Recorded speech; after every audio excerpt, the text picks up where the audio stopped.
इस वीडियो में एक कश्मीरी महिला बता रही है कि आतंक का मजहब होता है, धर्म होता है।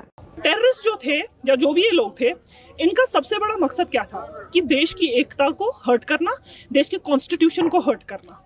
Do you think it is successful और not? Basic fiber of India, the idea of India, unity in diversity, is being hit and the terrorists are winning. I am so sorry, but the terrorists are winning because they are splitting us. धर्म के नाम पे मैं मानती हूँ कि terrorism का धर्म होता है। हर कोई एजुकेशन के नाम पे, कोई एआई के नाम पे, कोई टेक्नोलॉजी के नाम पे टेररिज्म तो नहीं मचाएगा। टेररिज्म धर्म के नाम पे ही मचाया जाता है। लेकिन इसका ये मतलब नहीं है कि कुछ लोगों की वजह से, कुछ रेडिकल लोगों की वजह से एक मजहब को बदनाम किया जाए। और अब अगर वो मजहब बदनाम भी होता है, वो जगह बदनाम भी होती है, तो इसका ये मतलब नहीं है उस जगह के लोगों के साथ सौतेला जो है व्यवहार किया जाए। Kashmir is an integral part of India and we deserve respect.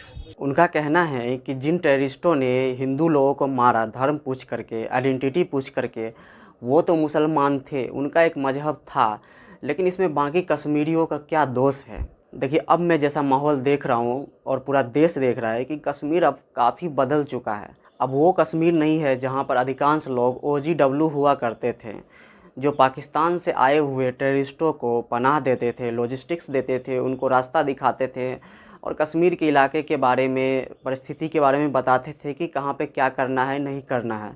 और उन्हीं की मदद से कश्मीर में 30 साल से लगातार टेररिस्ट अटैक होते आ रहे हैं आम नागरिकों पे और सेना पे भी। लेकिन अब कश्मीर के लोग ख़ास तौर पे जब से 370 हटा है, आर्टिकल 370, तब से वहाँ के लोगों में एक अलग तरह का माहौल दिखा गया है।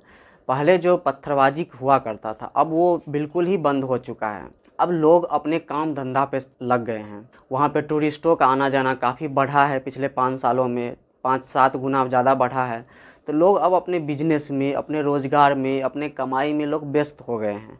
इसीलिए कुछ समय से ऐसा देखा गया है कि कश्मीर में आतंकी हमला बहुत ही कम हो गया था और यही बात पाकिस्तान को पच नहीं रहा था। पाकिस्तान के लिए यही चीज़ सबसे बड़ी उनको मुसीबत है कि कश्मीर के लोग उनको साथ क्यों नहीं दे रहे हैं। पहले जो कश्मीर के लोग भारत का झंडा उठाने के लिए तैयार नहीं थे, भारत माता की जय बोलने के लिए तैयार नहीं थे, अब खुलेआम भारत की झंडा लेकर के वो नारा लगा रहे हैं, भारत माता की जय, और अपने आप को एक प्राउड इंडियन बताते हैं। यही बदलाव पाकिस्तान के लिए सबसे बड़ी मुसीबत है। देखिए, रिसेंटली भारत में वक्फ बिल पास हुआ है, पार्लियामेंट से पास हो चुका है और वो कानून बन चुका है। इसके खिलाफ देश में कई जगहों पर मुसलमानों में गुस्सा देखा जा रहा है। कई जगह पे मुसलमान संतुष्ट भी है इस कानून को लेकर के। तो इसी का फ़ायदा पाकिस्तान परस्त आतंकी संगठन, वहाँ की सरकार और मिलिट्री उठाना चाहते थे। वो कैसे उठाना चाहते थे? उन्होंने पहलगाम में टूरिस्टों पे एक आइडेंटिटी पूछ करके उन पे हमला किया, उनको मारा कि तुम हिंदू हो, और बाकी लोगों को छोड़ दिया। और उनका स्ट्रेटजी ये था कि ये मैसेज पूरा देश में जाए ताकि हिंदू कम्युनिटी में गुस्सा आए और वो मुसलमानों को मारे, उनके साथ दंगा करे, उनके साथ लड़ाई करे। इससे वापस ये होगा कि मुसलमान भी दंगा करेंगे, मारेंगे और पूरा देश में एक अनरेस्ट, एक सिविल वॉर का सिचुएशन हो जाएगा। इससे पाकिस्तान के आतंकी संगठन को ये फ़ायदा होगा कि यहाँ के युवा मुसलमानों को वो रिक्रूट करेंगे, उनको ब्रेन वॉश करेंगे और उनको ट्रेनिंग दे करके भारत में ही फिर से आतंकी हमला करवाएंगे। लेकिन भारत के लोगों ने इतनी समझदारी दिखाई, इतनी मैच्योरिटी दिखाई कि देश में कहीं भी कोई दंगा नहीं हुआ, कहीं पे कोई लड़ाई नहीं हुआ। हालांकि सोशल मीडिया पे लोग अपना गुस्सा जाहिर कर रहे हैं, अपना नाराज़गी जाहिर कर रहे हैं, लेकिन किसी के साथ भी उन्होंने द्वेषपूर्ण और हॉस्टाइल जैसे कोई भावना नहीं दिखाया। यही भारत की महानता है, यही भारत की एकता है। और वो चाहते थे कि इसके कारण लोग कश्मीर में आना बंद कर देंगे, एज अ टूरिस्ट कश्मीर में घूमना बंद कर देंगे, ताकि वहाँ के स्थानीय लोगों की रोज़गार चली जाए, कमाई चली जाए, वो खाली बैठे रहें, ताकि उनको फिर से वही आतंकवादी का जो दौर था उसमें फिर से उनको झोंका जाए। ये पाकिस्तान परस्त आतंकवादी संगठनों का प्लान था। लेकिन भारत के लोगों ने उनके सारे प्लान पे पानी फेर दिया, सारे उनकी स्ट्रेटजी को नाकाम कर रहे हैं। पहलगाम आतंकी हमला के बावजूद भी भारत के लोग कश्मीर जा रहे हैं, कश्मीर के अलग अलग जा रहे हैं, घूमने जा रहे हैं, वहाँ पे खर्चा कर रहे हैं, स्टे कर रहे हैं, सब कुछ कर रहे हैं, ताकि लोगों को ये अननोइंगली और नोइंगली लोगों को ये पता है कि कश्मीर के लोगों को खाली नहीं छोड़ना है। नहीं तो फिर से अभी कश्मीर बस उठ ही रहा है, कश्मीर को फिर से वापस नहीं गिराना है। देखिए, अगर यही हमला किसी दूसरे कम्युनिटी पे होता, नॉन हिंदू पे, तो शायद देश में दंगा हो सकता था। लेकिन आइडेंटिटी पूछ करके आतंकवादियों ने हिंदू पे हमला किया, उसके बावजूद भी देश के हिंदुओं ने देश में कुछ नहीं किया, कहीं पे भी दूसरे कम्युनिटी के लोगों को नहीं मारा। इसका मुख्य कारण ये है कि हिंदू हमेशा सहिष्णु रहा है। भारत दुनिया में एकमात्र ऐसा भूमि है जहाँ पे मल्टीपल थॉट्स रहे हैं, मल्टीपल बिलीफ्स रहे हैं, मल्टीपल परंपरा रहे हैं, मल्टीपल वेज रहे हैं, क्योंकि इंडियन विजडम ये जानता है कि डाइवर्सिटी ही सच्चाई है। क्योंकि ये कल्चर जानता है कि आप दुनिया में कहीं भी चले जाएं, आपको हर जगह वहाँ का वातावरण, वहाँ के लोग, वहाँ के मिट्टी, पेड़ पौधे सब कुछ यूनिक दिखेगा। डाइवर्सिटी हर जगह है, क्योंकि ये कल्चर जानता है कि डाइवर्सिटी का मतलब डिफरेंस नहीं होता है। और रेस्ट ऑफ द वर्ल्ड यही बात समझने में चूक गए कि डाइवर्सिटी का मतलब डिफरेंस नहीं होता है। रेस्ट ऑफ द वर्ल्ड के लिए, खासतौर पे पश्चिम जगत के लिए, डाइवर्सिटी उनके लिए डिफरेंस है। और यही डिफरेंस वहाँ पर डिस्क्रिमिनेशन को उत्पन्न करता है, रेसिज्म को उत्पन्न करता है। पूरा दुनिया केवल इसी बात के लिए आपस में लड़ाई कर रहे थे कि मेरा बिलीफ ये है, तुम्हारा बिलीफ वो है, अगर तुम मेरे बिलीफ को नहीं मानोगे तो मैं तुमको मार दूंगा। पश्चिम का मेजॉरिटी ऑफ वॉर इसी बात पे हुआ है कि my belief versus your belief. उनके लिए अगर दो पर्सन अलग अलग बिलीफ पे है तो वो डिफरेंट है, वो अलग है। पश्चिम जगत का मिशन है कि सबके दिमाग में सबका थॉट प्रोसेस सेम ही चले, जैसा हम सोच रहे हैं, जैसा हम जो बिलीफ हमारा है वही बिलीफ दुनिया का हो। अगर ऐसा नहीं है तो उनके लिए वो डिफरेंट है, वो अलग व्यक्ति है। लेकिन भारत जानता है कि हर व्यक्ति का अपना मेमोरी होता है, लेयर्स ऑफ मेमोरी हर व्यक्ति का डिफरेंट होता है। हर पर्सन का thought process, cognitive capability, genetic memory, overall memories हर किसी का अलग अलग होता है। अब किसी भी दो पर्सन को इक्वल नहीं कर सकते हैं, यह मूर्खतापूर्ण और एक फेल्ड मिशन है।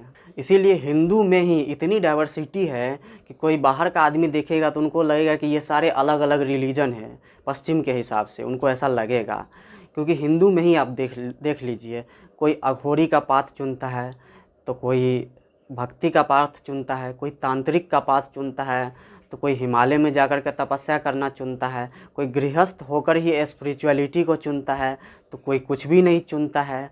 और भी कई सारे मार्ग हैं, और ये सारे मार्ग एक दूसरे से अलग हैं। आप इन सारे मार्ग को देखेंगे तो आपको लगेगा कि ये सारे अलग अलग मार्ग हैं, इनमें कोई सिमिलरिटी नहीं है, लेकिन सभी के मूल में एक ही है। और ये सब अलग नहीं हुए, ये सब आपस में कभी लड़ाई नहीं किए। तो ऐसी मैच्योरिटी दुनिया के दूसरे कोने में कहीं नहीं दिखाई पड़ता है, जो मैच्योरिटी, जो सहिष्णुता, जो फ्रेटर्निटी भारत में दिखाई पड़ता है। यही कारण है कि हज़ारों सालों से भारत में किंगडम तो हज़ारों हुआ करते थे, सैकड़ों हुआ करते थे, लेकिन ये नेशन एक ही था। आप यूरोप में जाइए तो आप देखेंगे कि सिर्फ एथनिसिटी और भाषा के आधार पर अलग अलग देश बने हुए हैं।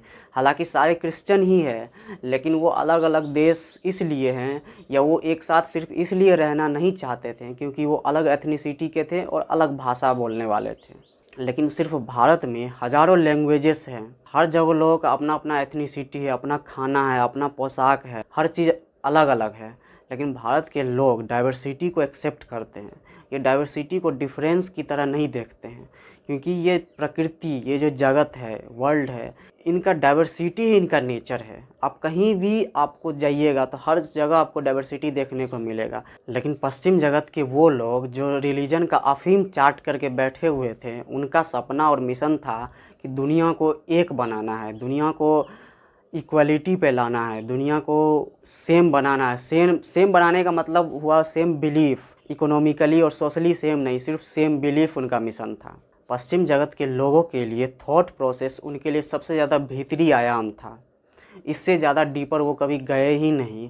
इसीलिए वहाँ पे रिलीजन उत्पन्न हुआ। रिलीजन है क्या? बेसिकली रिलीजन एक आइडियोलॉजी है, रिलीजन एक थॉट प्रोसेस है, रिलीजन एक कॉन्सेप्ट है। वो इसी को सच मानते हैं और उनके रिलीजियस बुक में लिखे किताबों को ही वो सच मानते हैं। इसीलिए पश्चिम जगत के लोग हेवन और हेल में बिलीव करते हैं, यानी जन्नत और जहन्नुम में। भारत में ऐसा कुछ नहीं है, भारत में कोई बिलीफ सिस्टम नहीं है।